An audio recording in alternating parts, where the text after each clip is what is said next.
আজকে গিয়েছিলাম উত্তরা দিয়াবাড়ির গরুর হাটে। বিশাল বড় গরুর হাট। আমি আগে কখনো গরুর হাটে যেতাম না। এখন আমার হাজবেন্ড কুরবানি দেয়, তাই সে এখন আমাকে সাথে করে নিয়ে যায় এবং আমাদের পছন্দ অনুযায়ী গরু কিনে কুরবানি দেয়। যাই হোক, এত বড় গরুর হাট আমি আগে কখনো দেখিনি। উত্তরা মেট্রো রেল স্টেশন এখান থেকে শুরু করে মিরপুর পর্যন্ত অসংখ্য গরু এখানে উঠে। বিশাল বড় এক গরুর হাট। বাসা থেকে বের হয়ে প্রথমে একটি রিক্সা উঠে গেলাম। রিক্সা জার্নিটা আমার কাছে খুবই ফেভারিট, কারণ রিক্সা দিয়ে কোথাও গেলে আশেপাশে সবকিছু উপভোগ করে যাওয়া যায়। রিক্সা দিয়ে যাচ্ছিলাম আর অনেক লোক দেখছিলাম গরু কিনে নিয়ে আসতেছে। গরুর দাম কেমন হবে আর কেমন দাম চাইতে পারে আর আমাদের কেমন দাম বলতে হবে সে বিষয়ে ধারণা নেওয়ার জন্য সবাইকে জিজ্ঞেস করছিলাম গরুর দাম। যারাই সামনে পড়তেছিল সবাইকে জিজ্ঞেস করছিলাম ভাই কত নিল। এভাবে অনেক জনকে জিজ্ঞেস করার পর আমাদের একটা ধারণা হয়ে গেল।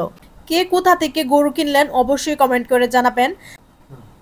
আর আমাদের গরুটা কেমন হলো সেটা আপনারা আরো একটু পরে দেখতে পারবেন।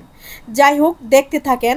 উত্তরা দিয়াবাড়ি গরু হাট আপনাদেরকে একটু ঘুরিয়ে দেখাবো। আমরা অলমোস্ট দিয়াবাড়ির কাছে চলে আসছি। পিকআপে যে গরুটা দেখতে পাচ্ছেন, এই গরুটা আমাদের অনেক ভালো লেগেছিল। আমাদের টার্গেট হচ্ছে এরকম একটা গরু নেওয়ার। এই গরুটা হচ্ছে রেড কালার। অনেক সময় গরুর কালারের উপরও দাম ডিপেন্ড করে। এখানে হচ্ছে সব বড়লোকি কারবার দরবার। এখানে সবাই প্রায় গরু কিনতে আসছে প্রাইভেট কার নিয়ে, আর আমরা আসছি রিক্সা নিয়ে। ভাই আমরা অত বড় লোক না, আমরা আমাদের সামর্থ্য বুঝে কিনবো। তবে গরু কেনার একটা টেকনিক আছে। বাজারে গেটের দিকে বা একদম শুরুর দিকে গরু কেনা যাবে না, কারণ এখানে দাম বেশি। এখানে গরু কম, কাস্টমার বেশি, সেজন্য দামও বেশি। আমরা চলে যাব বাজারে একদম ভিতরের দিকে, যেখানে শুধু গরু আর গরু, সেখানে কাস্টমার থাকবে কম, সুতরাং দাম নাগালের মধ্যে থাকবে। গেটের দিকে একজন গরুর পাইকার যদি 100 কাস্টমার ফেস করে, একদম ভিতরের দিকে একজন পাইকার সর্বোচ্চ 20 জন কাস্টমার ফেস করতে পারবে। সুতরাং গরু কিনতে হলে হুট করে গেটের কাছ থেকেই গরু কিনে নিয়ে চলে আসবেন না। এই কথাটা সবাই মাথা রেখে গরু কিনবেন, কারণ এই এক্সপিরিয়েন্সটা আমি মুরব্বীদের কাছ থেকে নিয়েছি। অনেকগুলো গরু দেখার পর ফাইনালি এই গরুটা আমাদের পছন্দ হয়েছে।